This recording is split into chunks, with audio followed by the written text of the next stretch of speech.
বসতে পারি? তোমার পাশে বসতে এখন অনুমতিও চাইতে হচ্ছে। তাও সেই অনুমতি ঠিক মতো পেলাম কিনা ঠিক বুঝতে পারলাম না। কেমন আছো?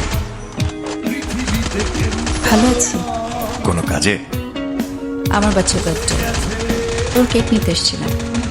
আচ্ছা, তোমার কি আমাদের সেই দিনগুলোর কথা মনে পড়ে?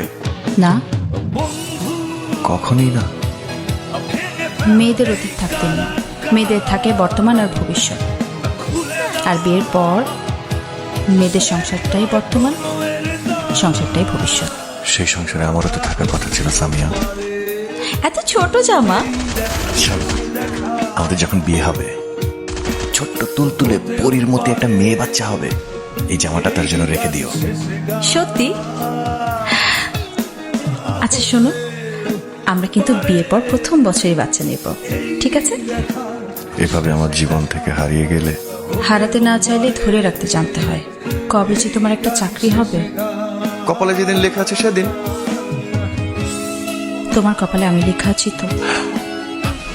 এত কিছুর পরেও আমি তোমার কাছে এসে কথা বলছি।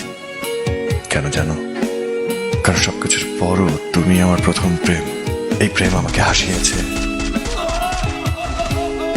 জীবনে মনে রাখার মতো কিছু মুহূর্ত দিয়েছে এবং কাঁদিয়েছে। কিন্তু তোমার কাছে এই প্রেম মূল্যহীন। সুখে থাকো, ভালো থাকো, তেমন কোনো আপত্তি নেই। কিন্তু তোমার কোনো কিছুতেই আমি আর নেই। এটা আমি মেনে নিতে পারছি না। যেন তোমার সামনে একজন অপরিচিত আমি।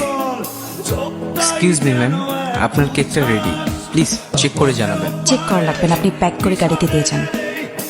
ওয়েট, আচ্ছা, আমাদের মেয়ের নাম কি হবে? আরে রেখে দাও কিছু একটা। এসব নাম টাম রাখার ব্যাপারে তো তুমি বেশি এক্সপার্ট। না, তোমাকে রাখতে হবে এখনই। বলো। আরে নাচর বান্দা, তুলতুলে বাচ্চার নাম টুল টুল টুল টুল কিছু একটা রেখে দিও।